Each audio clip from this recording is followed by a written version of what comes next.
I have a story time. This story time is when a Harvard grad dated a tow truck driver. Okay, so let's get into it. This person says, I had a dear friend who went to Harvard and dated a nice tow truck driver. She mentally suffered. She would lament to me that she felt like she was getting dumb.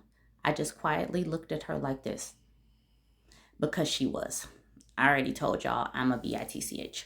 My friend has a PhD, makes well over six figures, a homeowner in an expensive city, and very involved in civic organizations. The tow truck driver served over a decade in prison for carjacking as a late teen. He got out when he was knocking on 30. He changed his life to become positive, but still.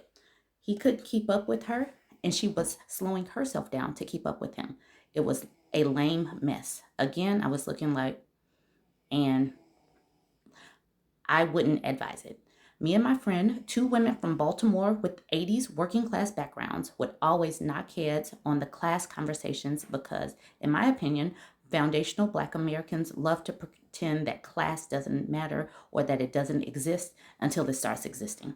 She thought I was a bitch, still does, but she's moving more like me now and much happier for it.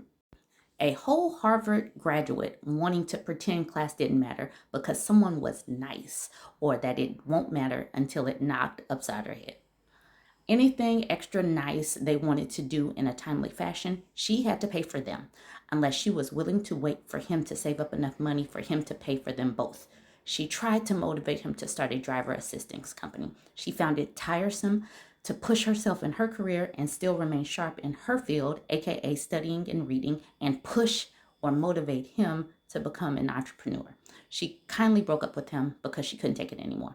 When you're from a lower, working, middle, or even upper class and want up and out aspiration with your mate and family deeply matters.